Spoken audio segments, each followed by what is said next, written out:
Yes coming. हाँ right. Thank you so much. आपका biodata को देखने के बाद ये लग रहा है कि काफ़ी डाइवर्सिफिकेशन है आपके कैरियर में, काफ़ी कुछ करने का प्रयास आपने किया है। जैसे आपने ग्रेजुएशन किया, फिर बीएड भी किया है। बीएड करने के बाद फिर आपने पॉलिटिकल साइंस सब्जेक्ट रखा है और ग्रेजुएशन किया इकोनॉमिक्स में, फिर बीएड किया, फिर आपने पॉलिटिकल साइंस रखा। इतना चेंजिंग के पीछे क्या कुछ रीज़न हो सकता है, बता सकती हैं? यस सर, जब मैंने स्नातक कर रही थी उस दौरान मुझे जॉब सेक्रेटरी के लिए और अर्थशास्त्र कुछ ऐसे सब्जेक्ट लगे जो हमें प्रतियोगिता परीक्षा में काफ़ी मददगार साबित हो रहे थे। और उसके बाद मैंने सर शिक्षा के क्षेत्र में काफ़ी प्रयास देने का कोशिश किया और हमारे गार्जियन द्वारा जो एडवाइस दिए गए उसके दौरान मैंने बीएड किया। और बीएड करने के बाद मैंने प्रशासनिक सेवा में जब आई तो उस समय जब मैंने सिलेबस को गहन अध्ययन किया उस दौरान मुझे सर पॉलिटिकल साइंस और इंटरनेशनल रिलेशन के जो सिलेबस थे वो काफ़ी रोचक लगे और उनका जो जीएस में जो वेटेज होता है वो वेटेज काफ़ी हद तक अच्छे रहे, तो इसलिए मैंने पॉलिटिकल साइंस और आईआर को प्रेफर किया सर। अच्छा अच्छा, मतलब कि आप कार्य करने में आसान क्षेत्र को चुनती हैं, जहाँ आसान क्षेत्र होगा, हल्का होगा, कम बर्डन होगा, उस काम को आप करना पसंद करती हैं। सर मेरा ये सिलेक्ट करने का तात्पर्य ये नहीं था कि कार्य क्षेत्र, सर इसके अलावा भी मुझे कई ऐसे क्षेत्र में जाने का मौका मिला जिससे मैं अधिक से अधिक सीख सकूं, ताकि जैसे सर मैंने अर्थशास्त्र में कुछ ऐसे अध्ययन किए जो सामाजिक स्तर पे अर्थशास्त्र के वैल्यू में क्या आर्थिक जो समस्याएं हैं उनके बारे में जानने को मुझे मिला। और जब मैंने बीएड के दौरान जब मैं बीएड कर रही थी उस समय सर शिक्षा के क्षेत्र में बच्चों का सर बीएड में स्पेशली बाल विकास पे ध्यान दिया जाता है, तो उसके बारे में मुझे जानने को मिला। और जब मैंने पीएसआईआर पढ़ा तो उसमें बहुत ऐसे सामाजिक आर्थिक राजनीतिक पक्ष जानने को मिले। तो सर इस तात्पर्य से मैं क्यूरियोसिटी के माध्यम से भी इसको प्रेफर कर रही थी। अच्छा, इकोनॉमिक्स आपने जब पढ़ा है ग्रेजुएशन में, ये बताइए कि मुद्रा की परिवर्तनीयता क्या होती है? सर मैं वर्तमान में रिकॉल नहीं कर। अच्छा अच्छा अच्छा, बताइए अभी $1 का जो कीमत है रुपीज में कितना है? सर मैं क्या अनुमान लगा सकती हूँ? ठीक है, अनुमान लगाइए। 74.53 रुपीज़ है सर। क्या कारण है कि अमेरिका का $1 और हमारे देश का 70 से 80 रुपया में वो चेंज होता है? आखिर क्या कारण है कि हमारे देश की मुद्रा इतना कमज़ोर क्यों है अमेरिका के डॉलर की तुलना में? सर इसका पहला कारण ऐसा होगा कि डॉलर जो है वह वैश्विक मुद्रा है जो वैश्विक बाजार में अत्यधिक उपयोग में लाए जाते हैं और उनके अनुसार उनकी जो बाजारीय क्षमताएं हैं वो मुद्रा पे डिपेंड करती हैं। जो अमेरिका का बाजार है वो अत्यधिक व्यापक है भारत की अपेक्षा। और सर भारत की मुद्राओं का अगर तुलना किया जाए तो सर भारत की मुद्राओं के साथ साथ मुद्रा से रिलेटेड जो भी आर्थिक अभिक्षण होते हैं वो भारत के अमेरिका की तुलना में काफ़ी कम है। यही कारण है कि डॉलर की तुलना में रुपया का वैल्यू थोड़ी सी कम है। थोड़ी सी कम है। और कौन कौन सी मुद्रा है इसकी तुलना में भारत का जो वैल्यू है मुद्रा की वो काफ़ी कम है? सर इनके अलावा पाउंड है जो ब्रिटेन और यूरोपीय क्षेत्र में चलते हैं। उसके अलावा यूरोपीय संघ के यूरो हैं और सर इसके अलावा सर जापान की येन है जो भारत से ज़्यादा वैल्यूबल है।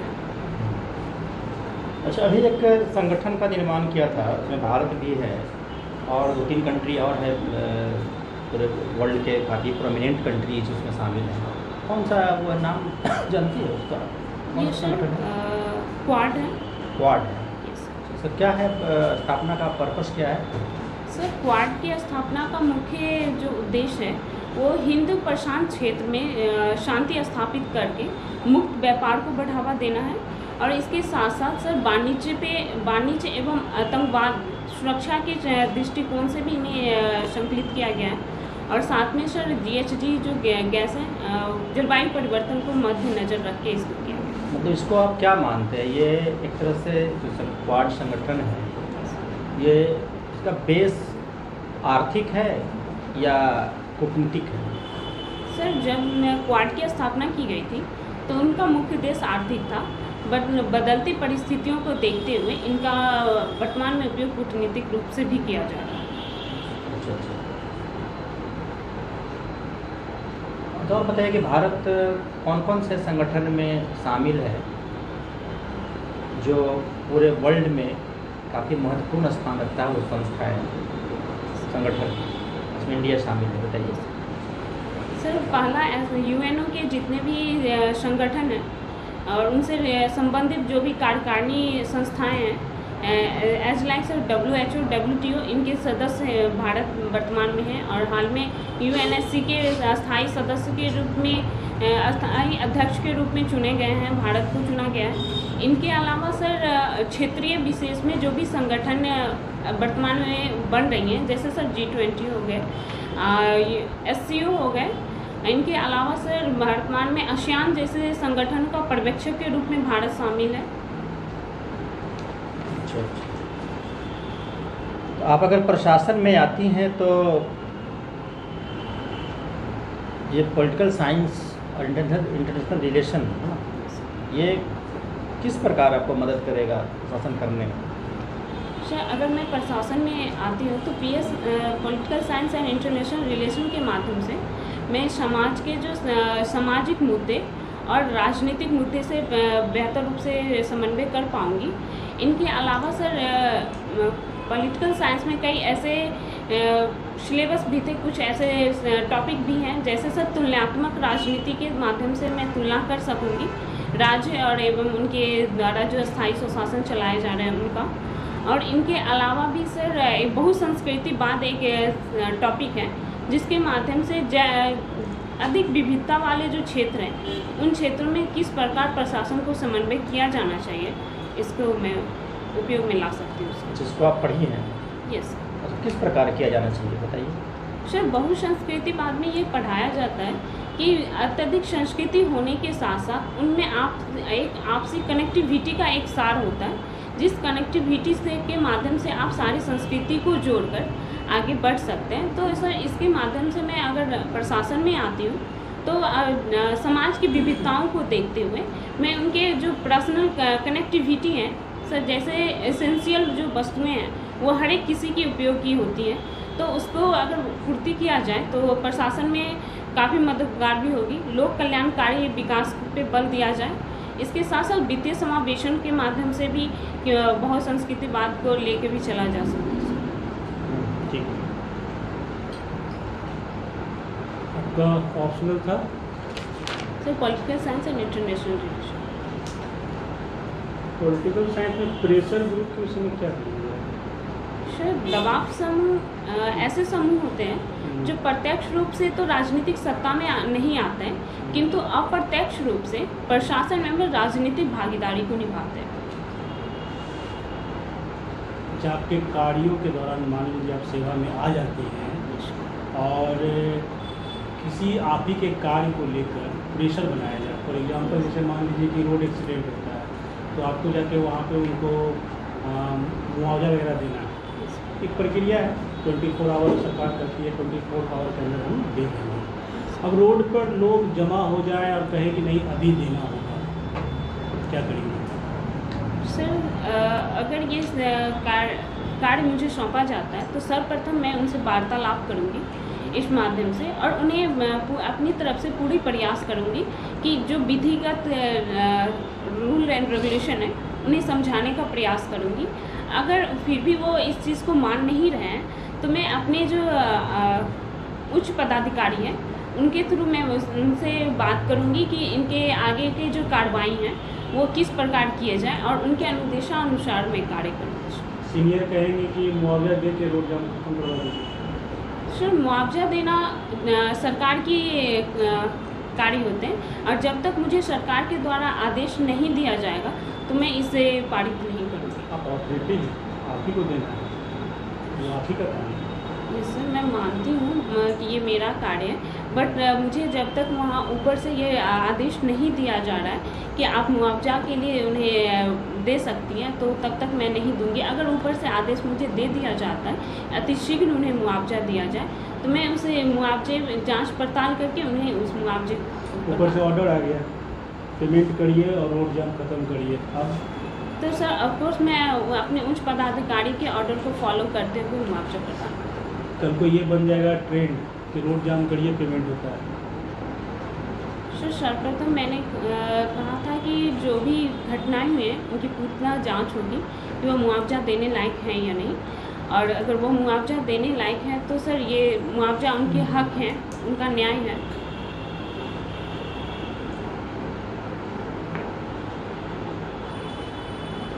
न्यूज़ सुनती हैं?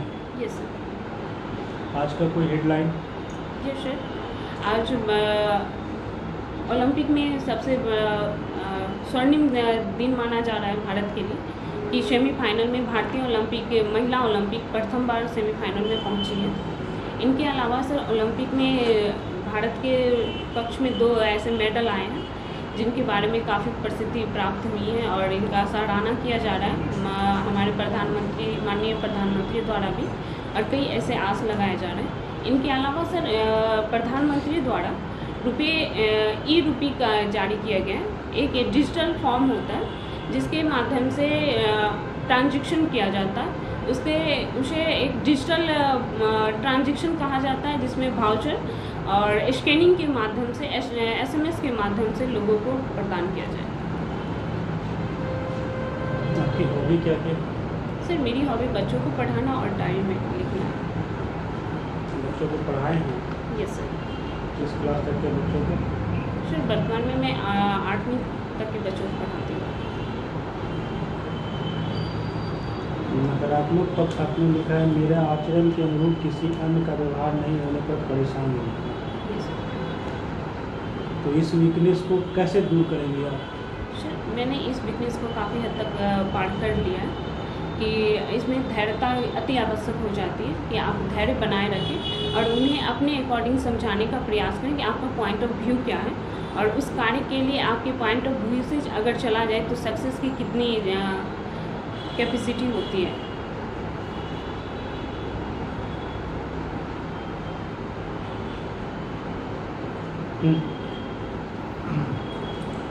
ने एंटनी ब्लिंकन का नाम सुना है? सर मैंने नाम सुना, ये अमेरिका से संबंधित व्यक्ति थे शायद, अगर मैं आपकी इजाज़त तो मैं अनुमान लगा सकती हूँ। सर ये राष्ट्रपति रह चुके हैं। एंटनी ब्लिंकन, वो क्लिंटन थे जो राष्ट्रपति रह चुके हैं। क्लिंटन थे, ये एंटनी ब्लिंकन अभी हाल फिलहाल में अभी भारत की यात्रा पर थे। Antony Blinken. यस मैं बता सकती हूँ, वो USA के विदेश मंत्री हैं। विदेश मंत्री को क्या बोला जाता है USA में? विदेश मंत्री तो भारत में बोलते यस हैं। आप उस पद का क्या नाम है? हमने राजनीति विज्ञान की पढ़ाई की। यस क्या अगर थोड़ा सा टाइम मिले तो मैं बता सकती हूँ। सेक्रेटरी कहा जाता है। Secretary of state. यस। और वो किस पद के समकक्ष होता है भारत में? वो पद भारत के किस पद के समकक्ष? सर भारत में वो विदेश मंत्री के समकक्ष होते हैं। तो उनकी भारत यात्रा का प्रयोजन क्या था, क्यों आए थे? सर उनके भारत यात्रा के कई ऐसे मुद्दे थे जिनके कारण उन्होंने भारत में आगमन किया था। इसमें सबसे महत्वपूर्ण कारण अफगानिस्तान में शांति स्थापित करना था। इनके अलावा सर भारत में जो व्यवसायीकरण है और 2+2 वार्ता के जो कुछ अवक्षेप छूट गए थे उनके बारे में, उनके प्रोसेस के बारे में आगे वार्ता था, और उसके अलावा सर आतंकवाद जैसे मुद्दे पे वार्ता की गई थी, और सर न्यूक्लियर ऊर्जा के क्षेत्र में भी वार्ता हुई है। क्वाड की मीटिंग के से संबंधित कुछ इसमें मुद्दे भी थे क्या? यस क्वाड के सर यहाँ पे चीन के बढ़ते प्रकोप को देखते हुए बार बार अमेरिका और अन्य देशों की मांग रहती है कि वो भारत से। अच्छा, आपने बताया था अभी कि वो आए तो अमेरिका भारत के जो आए हैं सभी स्टेट अफगानिस्तान में जो समस्या अभी चल रही है वो भारत से बातचीत करके क्या कर पाएंगे? भारत तो उसमें कुछ कर नहीं सकता है वो। Sir Bharat direct connectivity, Afghanistan में भारत की डायरेक्ट कनेक्टिविटी का अभाव है सर, किंतु भारत कई ऐसे माध्यमों से वहाँ पे निवेश कर चुका है। और सर हाल ही में जो अफगानिस्तान से अमेरिका की सेना की वापसी हुई है, जिसके कारण अमेरिका का वर्तमान में तालिबान का बढ़ता प्रकोप अमेरिका के छवि को खराब कर रही है। कि लोगों का माना जा रहा है, विभिन्न देशों का मानना है कि अमेरिका ने जल्दबाजी में ये अपने सैनिकों को वापसी की है। उन छवि को सुधारने के लिए वो भारत के माध्यम से वहाँ पे शांति स्थापित करना चाहते हैं, क्योंकि भारत अफगानिस्तान का पड़ोसी देश भी है। और ऐसे में अगर भारत वहाँ पे प्रत्यक्ष रूप से कार्रवाई करता है या निवेश को बढ़ावा देता है, विकास को बढ़ावा देता है, तो ऐसे में सर वो जो निवेश कैसे बढ़ेगा? अभी तो उसकी जो राजधानी है वो असुरक्षित है, जो कंधार है वो बिल्कुल असुरक्षित है। वहाँ निवेश को अभी बढ़ाने का, अभी जो निवेश है वो भी सुरक्षित नहीं है। आप जो बोल रहे हैं वो सही है। आपका क्या सोचना है इसमें? आपकी क्या राय होगी कि भारत को अपनी सेना वहाँ भेजनी चाहिए क्या? अफगानिस्तान की मदद करने के लिए, अपने निवेश की सुरक्षा के लिए भारत को प्रत्यक्ष रूप से वहाँ हस्तक्षेप करना चाहिए, अपनी सेना भेजनी चाहिए? सर भारत का इतिहास भी रहा है और भारत की जो विदेश नीति जो गुजरात डॉक्ट्रिन पे आधारित है, उसमें ये प्रत्यक्ष रूप से लिखा गया है कि भारत किसी भी अन्य अपने पड़ोसी कमज़ोर राष्ट्रों में उनकी संप्रभुता को हानि नहीं पहुंचाएगा। अगर अफगानिस्तान सरकार इस चीज़ को कहती है कि भारत को प्रत्यक्ष रूप से यहाँ आना है, वो अगर उनका अनुमति हो तो भारत उनकी मदद कर सकता है, लेकिन वो अपने सैनिक को डायरेक्ट डिप्यूट नहीं कर सकता। अगर अफगानिस्तान सरकार मदद मांगती है सेना से तो सर भेजना चाहिए भारत। या सर भारत, हालांकि भारत UNSC जो यूनियन सेक्रेटरी जो काउंसिल है उसका अध्यक्ष भी है। ऐसे में भारत शांति स्थापित करने के मकसद से अफगानिस्तान में शांति से कैसे होगा? वो तो भारत की सेना जाएगी तो वहाँ तो सीधे युद्ध में शामिल होना पड़ेगा। शांति सेना तो सर शांति युद्ध सैनिक का वहाँ कार्रवाई होना शांति का एक मार्ग भी स्थापित कर सकता है कि अगर वो तालिबान और अफगान सरकार के से जो क्षतिग्रस्त जनसेवक हैं वहाँ के या जो जन हैं उनकी अगर सुरक्षा प्रदान करता है भारत सैनिक, तो वहाँ पे एक शांति स्थापित करना माना जाएगा, न कि युद्ध में प्रयासरत होना। आप बताइए, बिहार या किसी राज्य की बिहार के कॉन्टेक्स्ट में बताइए, प्रशासनिक जो इकाइयाँ होती हैं उनका क्रमवार उन्हें बताइए, क्या क्या प्रशासनिक इकाई होती है नीचे से लेकर टॉप तक, राज्य स्तर तक जाना? सर सर्वप्रथम अगर मैं ग्रामीण परिवेश से स्टार्ट करूं तो प्रशासन में ग्राम कचहरी आते हैं, ग्राम कचहरी के बाद ब्लॉक आते हैं, ब्लॉक के बाद सर जिला परिषद आते हैं, और सर उसके बाद अगर सेवा के क्षेत्र में देखा जाए तो उसमें ब्लॉक के बाद अनुमंडल के बाद जिला आता है। राज्य स्तर तक जाना है। जिला के बाद सर सचिवालय आता है सर। मुझे बिहार इसके बारे में कितने प्रमंडल हैं? सर 9। तो प्रमंडल क्या है? प्रमंडल? आपने प्रमंडल का तो नाम नहीं बताया। Yes sir, sorry sir. प्रमंडल के प्रशासनिक हेड कौन होता है?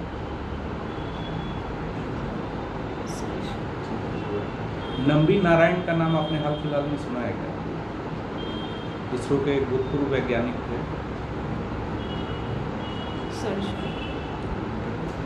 एक आजकल काफ़ी चर्चा में रह रहा है 16 करोड़ का एक इंजेक्शन है जो कि किसी बच्चे को लगना है, काफ़ी गंभीर बीमारी से ग्रस्त है बच्चा। लेकिन उस पर कुछ आपने देखा है कि कौन सी ऐसी बीमारी है जिसका इतना महंगा इंजेक्शन है और कहाँ क्यों इतना महंगा है ये इंजेक्शन? सर शायद अगर मैं वर्तमान की न्यूज़पेपर की बात करूं तो 16 करोड़ का वो इंजेक्शन था। शायद उस बच्चे के लगाने के बाद उस बच्चे की मृत्यु भी हो चुकी है। ये एक जेनेटिक रोग होता है जिसके रोग का नाम क्या है? सर सॉरी सर, मुझे रोग याद है।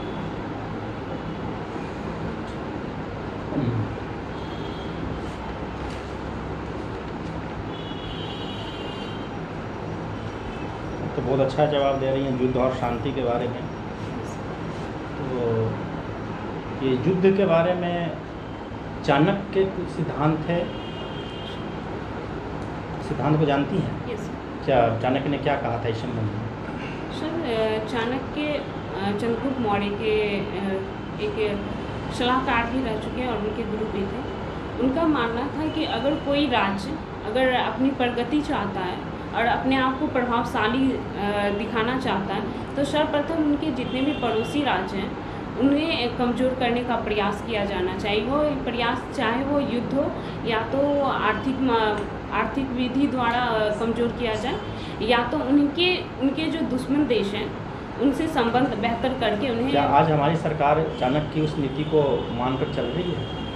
सॉरी सर, भारत चाणक्य की कुछ शांति स्थापित करने एवं प्रशासनिक दृष्टिकोण अपनाने की सिद्धांत को ही मान रही है, युद्धरत सिद्धांत को नहीं। मतलब उतने महान विचारक चाणक्य जिसपे भारत का एक महान साम्राज्य मौर्य साम्राज्य की स्थापना हुई थी, अखिल भारतीय साम्राज्य पहली बार स्थापित हुआ था और राजनीति के क्षेत्र में चाणक्य का जो नाम है अपने आप में अनूठा है और अनुपम उदाहरण है। और आपने जो कहा चाणक्य की बात आपने बताया और सरकार के भी जो स्टेप्स है इंटरनेशनल रिलेशन में तो शाम में नहीं दिखता है। सर मैंने कहा कि चाणक्य के जो प्रशासनिक सिद्धांत हैं उन्हें वर्तमान में अपनाया जा रहा है और एवं उनके साथ साथ सर शांति की जो वार्ताएं थे और प्रगतिशील की जो वार्ताएं थी उनके सिद्धांत थे उनको अपनाया गया है। तो पॉलिटिकल साइंस में और कौन कौन से विद्वानों के बारे में आपने पढ़ाई किया और उसमें से सबसे ज़्यादा प्रभावित आप किसके विचारों से हुई है?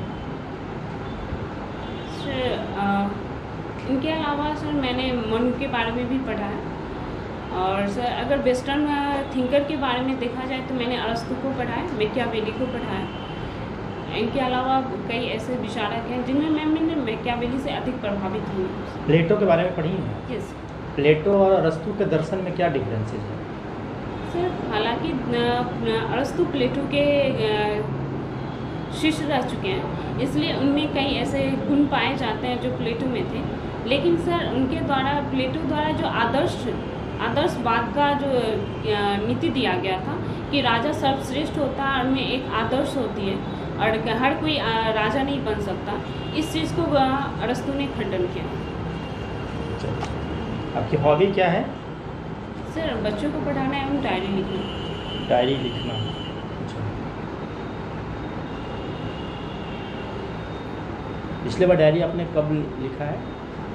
सर इससे पहले जब 1 जुलाई को मैंने डायरी में कुछ शब्दों को अंकित किया जब मेरा मेंस का रिजल्ट आ चुका। अच्छा।